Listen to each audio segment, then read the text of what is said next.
ये अचानक आपने क्यों ये इलेक्शन के टाइम पर आप यहाँ से यहाँ समय का तकाजा 41 मिनट का जो मामला था वो आपकी देन थी और वो मेरा पूरा भाषण उसमें नहीं दिया गया। उसमें केवल बीच में से पकड़ के 41 मिनट वो उसकी हेडिंग दे दिया गया। 41 मिनट में दुर्गा शक्ति नागपाल सस्पेंड होने कोई हटाने को नहीं कहा। हटाने को मैं कोई मुख्यमंत्री माननीय मुख्यमंत्री जी ने हटाया। आपने सिफारिश की थी हटाने की? नहीं, मैंने कोई सिफारिश नहीं। जो एक्ट था मस्जिद गिराने का वो गलत था, उसके खिलाफ। उन्होंने मस्जिद गिरवाई थी, आप मानते हैं? हाँ, मैं बनवा ही रहा था। हमारे साथ में नरेंद्र भाटी साहब मौजूद हैं। नरेंद्र भाटी साहब ने अभी बीजेपी ज्वाइन की है और उनसे बात करते हैं। भाटी साहब, आप समाजवादी पार्टी के नेता थे, आज आपने बीजेपी ज्वाइन कर ली।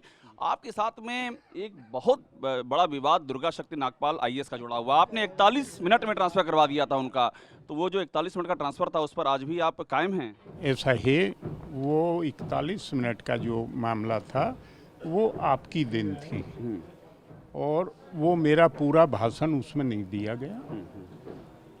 उसमें केवल बीच में से पकड़ के 41 मिनट वो उसकी हेडिंग दे दिया गया कि 41 मिनट में दुर्गा शक्ति नागपाल सस्पेंड। मेरा भाषण तो आधा। भाषण क्या था? आप दुर्गा शक्ति नागपाल जी की तारीफ कर रहे थे क्या उस भाषण में? नहीं, उस भाषण जो काट दिया गया। नहीं, तारीफ नहीं कर रहा था।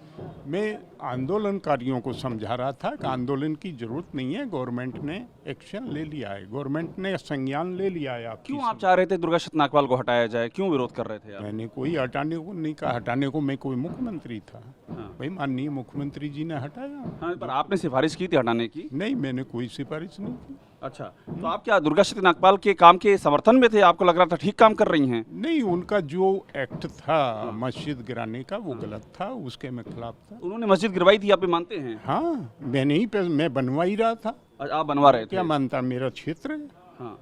कादलपुर गांव मेरा क्षेत्र है। मैंने 51,000 रुपया खिलाफ थे तो आपने फिर किया क्या उसको अपनी बात को आगे बढ़ाने के लिए? आप खिलाफ थे, उन्होंने मस्जिद गिरवा दी, आपका आरोप है, तो आपने क्या किया फिर? लोग जो दूसरी पार्टियों के आंदोलन कर रहे थे, मैंने वो आंदोलन खत्म कराया था। वो आंदोलन में खत्म करवाया था? हाँ। लेकिन खनन माफिया के खिलाफ वो कार्रवाई कर रही थी और उससे खबर थी, आप लोग नाराज थे? माफिया के खिलाफ कोई कार्रवाई नहीं थी। वो तो केवल चैनलों की देन थी। तुम अपनी टीआरपी बढ़ा रहे थे और कोई कारण नहीं था। तो आपको खनन के वहाँ काम नहीं था और खनन माफिया के पास ना आज कोई गया, ना उस समय कोई गया।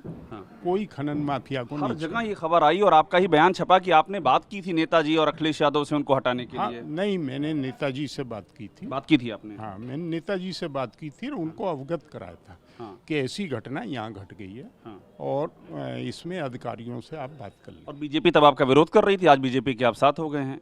बीजेपी मेरे सामने कोई नहीं आया विरोध करने। उस समय बीजेपी ने विरोध नहीं किया आपका? नहीं, कोई नहीं आया। बीजेपी कह रही थी ये खनन के खिलाफ कार्रवाई कर रही है आईएएस, इसलिए आप लोग जो है उनके पीछे पड़ गए हैं। अरे भाई, ये तो कोई ना कोई कार्यकर्ता कह ही देता है। बीजेपी थोड़ी कर रही थी। कोई क्या बीजेपी में प्रस्ताव हुआ था? तब से आपका दिल बीजेपी के लिए, सेंट्रल गवर्नमेंट में या स्टेट गवर्नमेंट ने बीजेपी के लिए आपका दिल तभी से धड़क रहा था, आज जाकर के वो धड़कन जो है अपनी पहुंची मंजिल पर? नहीं, मेरा नहीं धड़क रहा था। अगर धड़क रहा होता तो मैं जो भी आ जाता।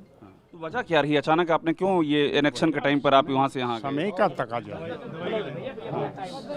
अब देखिए, समय का तकाजा है। अच्छा, तो समय का तकाजा कह रहे हैं नरेंद्र भाटी जी हैं और इनका ये भी कहना है कि जो इन्होंने मुलायम सिंह यादव से बात की थी, लेकिन और ये कहना है कि मस्जिद की दीवार गिराई थी दुर्गा शक्ति नागपाल ने, साथ में इनका ये भी आरोप है, इस पर आज भी ये कायम हैं। कैमरा मुनीश भल्ला के साथ अभिषेक उपाध्याय, टीवी भारतवर्ष, लखनऊ।